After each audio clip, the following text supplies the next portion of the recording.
नमस्कार दोस्तों, टीचिंग विषय में आप सभी का हार्दिक स्वागत है। आज की क्लास में हम देखेंगे इतिहास विषय, और इतिहास विषय के अंदर जो हमारा टॉपिक चल रहा था सिंधु घाटी सभ्यता का।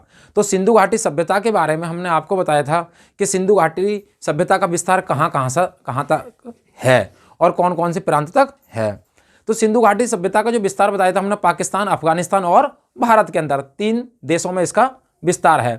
तो 3 देशों में इसका विस्तार बताया था। अगर बात करें किसकी, पूरब की, तो पूरब में था मेरठ, आलमगीर और हिंडन नदी। तो इसी प्रकार से हमने उत्तर में भी बताया था कि उत्तर में कौन था, जम्मू कश्मीर राज्य, अखनूर जिला और चिनाब नदी। पश्चिम में बताया था पाकिस्तान, बलूचिस्तान, सुतकांगे, डोर। और दक्षिण में जो हमने बताया था देमाबाद महाराष्ट्र और इसके अंदर पिरवरा नदी जो गोदावरी की सहायक नदी है। तो आइए अब देखते हैं इस क्लास के माध्यम से हमने कुछ जो चुनिंदा शहर थे उनके बारे में आज चर्चा करेंगे। जो चुनिंदा शहर कौन कौन से थे, जैसे मोहनजोदड़ो, चंदूदड़ो, बनवाली। तो आज हम देखें कौन कौन से शहर थे जहां सिंधु घाटी सभ्यता के साक्ष्य पाए गए थे। तो सिंधु घाटी सभ्यता के साक्ष्य तो पहले लिखें, नोटबुक निकालें और लिखना स्टार्ट करें। तो आइए देखते हैं। तो पहला जो हमारा था चंदहूदड़ो, लिखें चंदहूदड़ो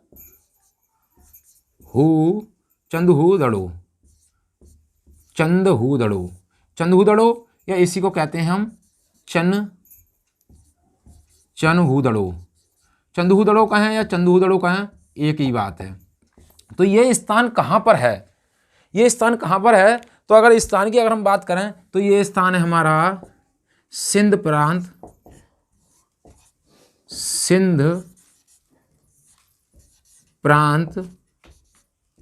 पाकिस्तान में।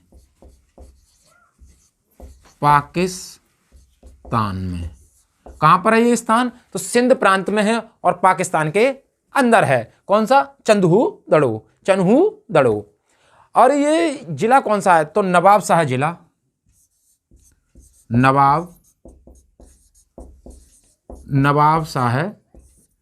पड़ता है।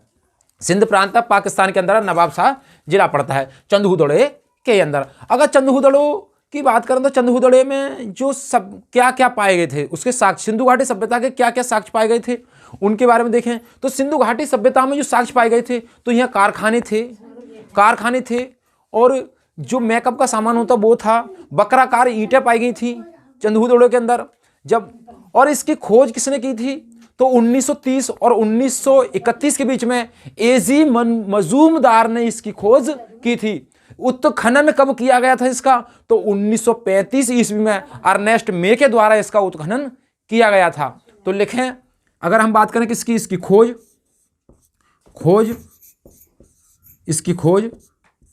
1930 से 1931,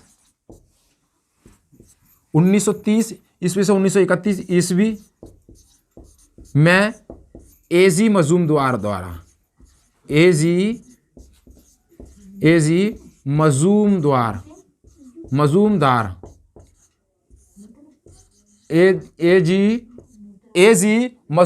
द्वारा इसकी खोज की गई थी। इसका उत्खनन कब किया गया था? उत्खनन तो लिखें, उत्खनन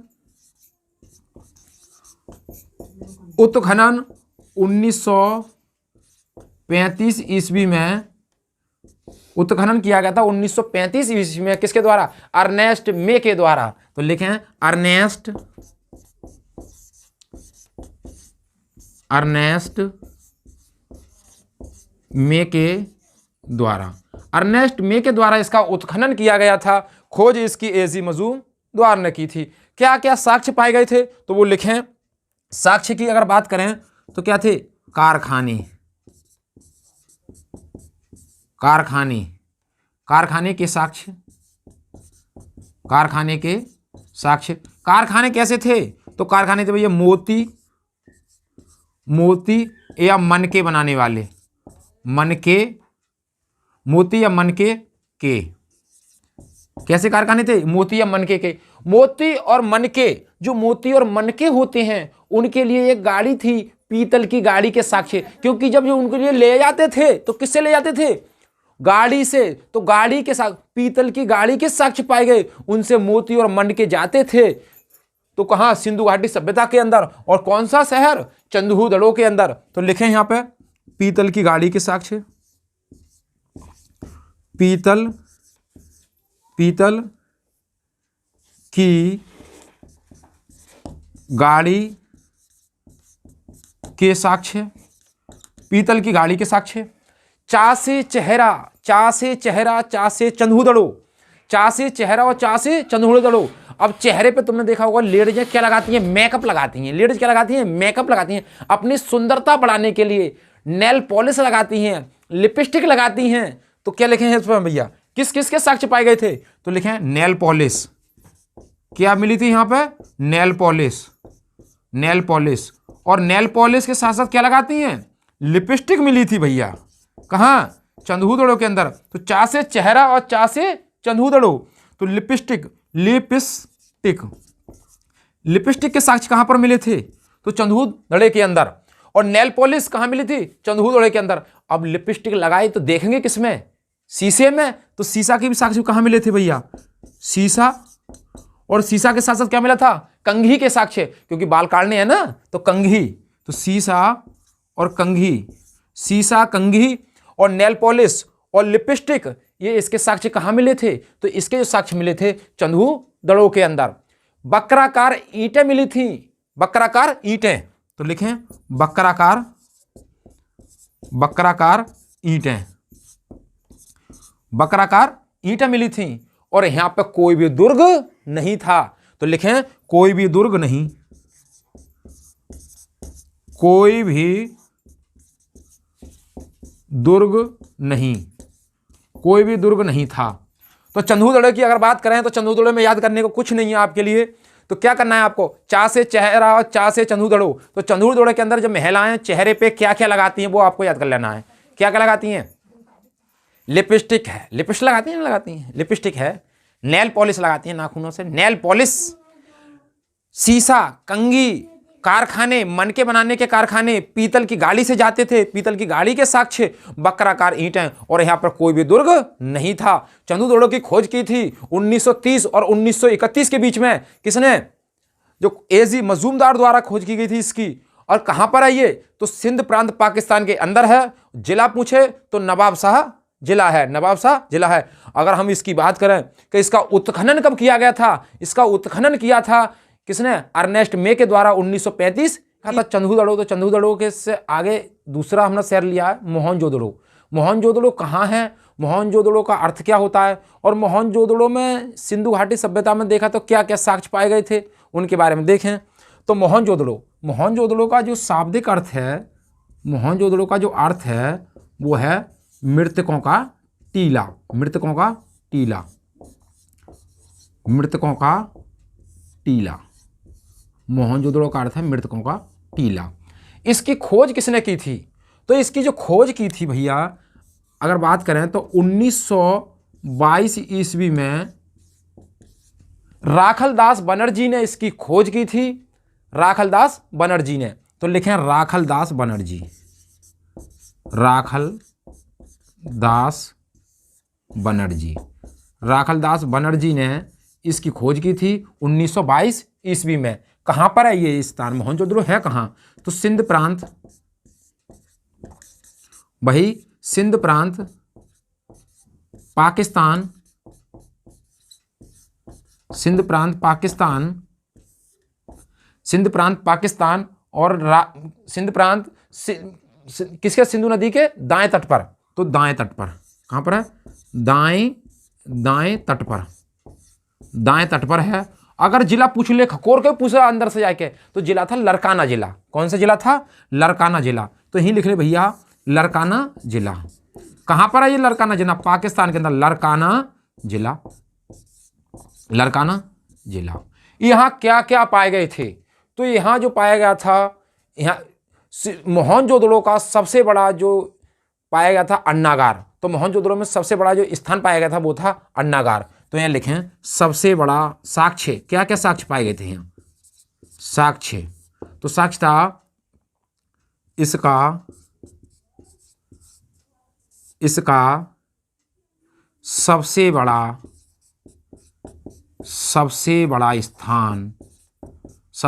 स्थान वो था किसका? मोहनजोदड़ो का। तो वो था यहाँ का अन्नागार। अन्नागार का मतलब समझते होंगे जहाँ अन्न रखा जाता था, गेहूं है, जौ है, जो भी अन्न है वो कहाँ रखे जाते थे? तो यहाँ अन्नागार के अंदर। तो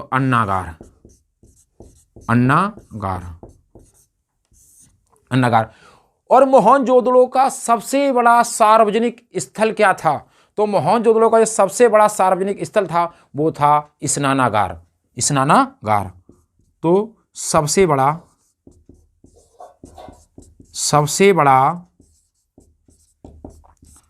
सार्वजनिक स्थल क्या था भैया? तो वो था स्नानागार। अब स्नानागार क्यों था? वो स्नानागार था नहाने के लिए। यहाँ पे लोग नहाते थे, स्नानागार में नहाते थे। कहाँ? मोहनजोदड़ो के अंदर। अब स्नानागार कैसा था उसकी कंडीशन देखें। तो स्नानागार जो था हमारा मोहनजोदड़ो के अंदर जो पाया गया था, साक्ष्य किसके द्वारा? राखलदास बनर्जी के द्वारा। तो ये स्नानागार था। हम बना लें दो व्यक्तियों को यहाँ पर भैया, ये दो व्यक्ति बन गए भाई, ये दो व्यक्ति हो गए। ये क्या नहा रहे हैं भाई? यहाँ पे इसमें क्या कर रहे हैं? नहा रहे हैं। दो व्यक्ति है, लियो साहब, दो व्यक्ति ये करने लगे, नहाने लगे। अब ये स्नानागार था। अगर स्नानागार की यहाँ से नहीं पूछेगा प्रश्न पूछेगा इसकी गहराई चौड़ाई कितनी थी। तो अगर हम इसकी लंबाई की बात करें तो जो स्नानागार पाया गया था तो इसकी लंबाई कितनी थी? तो वो थी 11.88 मीटर। तो लिखें 11.88 मीटर इसकी लंबाई थी। और इसकी गहराई कितनी थी? जो स्नानागार था नहाने का, इसकी जो गहराई थी, तो गहराई की अगर हम बात करें तो गहराई थी 2.43 मीटर इसकी गहराई थी। यानी कि 2.43 मीटर इसकी गहराई थी। अगर हम बात करें इसकी कि भाई ऊंचाई कितनी थी इसकी, तो ऊंचाई इसकी थी 7.01 मीटर। इसकी क्या थी? ऊंचाई थी। इसकी ऊंचाई थी। तो ऊंचाई पूछे आपसे, क्या पूछे? ऊंचाई। तो ऊंचाई कितनी थी? 7.01 मीटर। अगर पूछे इसकी क्या लंबाई, क्या पूछे? लंबाई कि स्नानागार की लंबाई कितनी थी? तो वो थी 11.88 मीटर। अगर पूछे इसकी भी गहराई, तो गहराई थी 2.43 मीटर इसकी गहराई थी। तो यहाँ क्या क्या पाया गया था? सबसे बड़ा जो स्थान था अन्नागार था, और नहाने के लिए एक सार्वजनिक स्नानागार था। और यहाँ पर जो पाए गए थे तो एक 3 मुख वाला व्यक्ति पाया गया था। 3 मुख वाला व्यक्ति, इसे आदि पशुनाथ या पशुपति नाथ शिव की उपाधि दी जाती है। 3 मुख वाला व्यक्ति था। तो और क्या था? यहाँ पे एक मणि मूर्ति थी जो तांबे से निर्मित थी। कांसे से निर्मित थी। किससे? कांसे से निर्मित थी। और तांबे का ढेर पाया गया था। और तांबे को जो ढेर था उसको गलाने के लिए तांबे की भट्टी पाई गई थी। और पशुपति शिव की यह प्रतिमा पाई गई थी। तो लिखें कौन कौन से थे? तो क्या क्या पाया गया है? तो लिखें पुरोहित आवास, पुरोहित आवास। अब पुरोहित आवास हो गए, रहने के लिए पुरोहित आवास। तो अब जब व्यक्ति उसमें रहेगा तो कौन रहेगा? तो यहाँ पे उसको खाने के लिए चाहिए तो अन्नागार। क्या चाहिए? अन्नागार। अब अन्नागार हो गया तो अन्नागार के बाद उससे फिर अन्न खा लिया तो नहाएगा ना, नहाएगा तो क्या हुआ? स्नानागार। क्या था? स्नानागार। तो स्नानागार। अब स्नान किसमें? अब स्नान करने के बाद क्या करेगा व्यक्ति? स्नान करने के बाद क्या करेगा? स्नान किसमें करेगा? तो कुएं में। किसमें करेगा? कुआं में। तो कुआं था। क्या था भैया? कुआं के साक्ष्य पाए गए। अब कुआं के साक्ष्य पाए गए तो कुआं नहाने के बाद क्या पहनेगा? कपड़े। तो कपड़े कैसे? सूती वस्त्र के। किससे? कपास से निर्मित। तो सूती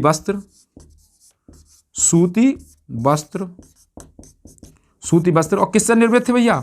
कपास से निर्मित, कपास के द्वारा बने हुए थे। तो पुरोहित आवास। अब आवास रहेंगे तो अन्न और अन्न खाया तो फिर क्या? स्नान करेगा। क्या करेगा? स्नान करेगा। और स्नान किसमें किया था उसने? कुएं में उसने स्नान किया था। किसमें? कुएं में स्नान किया था। और नहाने के बाद फिर क्या पहनेगा? कपड़े पहनेगा। और कपड़े कैसे थे? सूती वस्त्र के कपड़े थे। किसके? सूती वस्त्र के, और ये कपास से निर्मित थे, कपास से निर्मित थे। और यहां पर जो पाई गई थी मरणीय मूर्ति, जो कहां से द्वारा निर्मित थी, तो लिखें कौन सी मूर्ति थी? मरणीय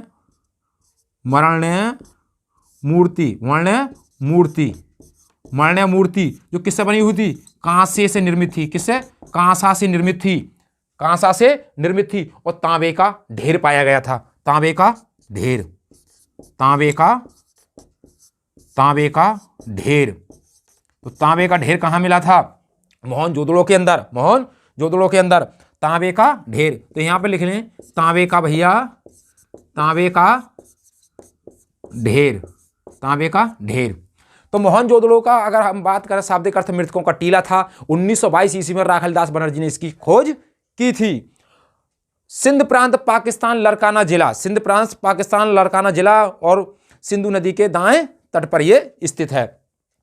कहा क्या क्या पाया गया था? तो यहाँ एक स्नानागार नहाने के लिए था। लंबाई इसकी कितनी थी? 11.88 मीटर इसकी लंबाई थी। अगर ऊंचाई की बात करें तो कितनी थी ऊंचाई? 7.01 मीटर इसकी ऊंचाई थी। गहराई की बात करें तो 2.43 मीटर इसकी गहराई थी। और यह क्या क्या था? तो पुरोहित आवास थे, आवास के बाद अन्नागार था, स्नानागार था। कहाँ स्नान किया? कुएं में स्नान किया। क्या पहने थे? कपड़े पहने थे। कैसे? सूती वस्त्र के कपड़े पहने थे जो कपास से निर्मित थे। और क्या पाया गया? मरणीय मूर्ति पाई गई थी, मरणीय मूर्ति जो कांसे से निर्मित थी, कांसे से निर्मित थी। और तांबे का ढेर पाया गया था, तांबे का ढेर। और तांबे के ढेर को गलाने के लिए क्या थी? भट्टी। तो इसको गलाने के लिए, इसको गलाने के लिए, गलाने के लिए तांबे की भट्टी, इसको गलाने के लिए भट्टी। किसको? तांबे को, भट्टी। इसको गलाने के लिए भट्टी थी। तो तांबे को गलाने के लिए क्या थी? एक भट्टी थी जो तांबे को गलाते थे। तो इसको इरेज करते हैं और फिर आगे लिखते हैं। और यहाँ क्या क्या पाया गया था? तो यहाँ एक ऐसी मूर्ति पाई गई थी। क्या पाई गई थी? एक प्रतिमा, मोहर पाई गई थी जो पशुपति या आदि शिव की क्या थी? मूर्ति थी। क्या थी? मूर्ति, या उसकी क्या थी? मोहर थी। और ये मोहर, उस पर किस किस के चिन्ह थे? तो वो थे किसके? भैंसा, गेंडा, व्याघ्र, हिरण और मछली का अंकन पाया जाता। उसका एक भाग टूटा हुआ है, वो आज भी दिल्ली संग्रहालय में स्थित है। तो आइए देखते हैं, इसको इरेज करते हैं। इरेज करने के बाद आप लिखें, तो क्या लिखें आप? तो इसको इरेज करें और फिर हम बताएं आपके लिए कि जो हमारा था कौन सा। इसके बाद मछली का जो अंकन पाया गया था, जो मोहर थी, उस मोहर पर किस किस चीज़ के क्या था? अंकन था, उसके बारे में देखेंगे कौन कौन सी चीज़ें थीं। तो एक तो भैंसा था, उस पर भैंसे का अंकन था। एक मछली का अंकन था। और एक हमारा किसका अंकन था? एक हिरन का अंकन था। और एक था व्याघ्र और एक था गेंडा। एक भैंसा और एक गेंडा का उस पर क्या था? अंकन था। और 3 मुख वाला एक व्यक्ति का भी उस पर अंकन था। 3 मुख वाले एक व्यक्ति का उस पर अंकन था। तो आइए देखते हैं जो मोहर कैसी थी। तो मोहर की अगर हम बात करें, मोहर, तो मोहर कैसी थी? ये इस टाइप की मोहर थी भैया, इस टाइप की मोहर थी, इस टाइप की ये मोहर थी। तो इस पर किस किस के अंकन पाए गए थे? ये मछली का अंकन, मछली का अंकन। तो ये क्या थी? मछली, मछली का अंकन, मछली का अंकन पाया गया इस पे। और क्या था यहाँ पे? तो लिखें भैंसा, गेंडा, भैंसा, गेंडा, व्याघ्र और हिरन। तो भैंसा, गेंडा, व्याघ्र और हिरन और 3 मुख वाला व्यक्ति। तो यही बना लें 3 मुख वाला व्यक्ति, 3 मुख वाला व्यक्ति। 3 मुख वाले व्यक्ति को क्या कहा गया था? इसे मंगोलियन कहा गया था। कि क्या कहा गया था? इसे मंगोलियन कहा गया। इसे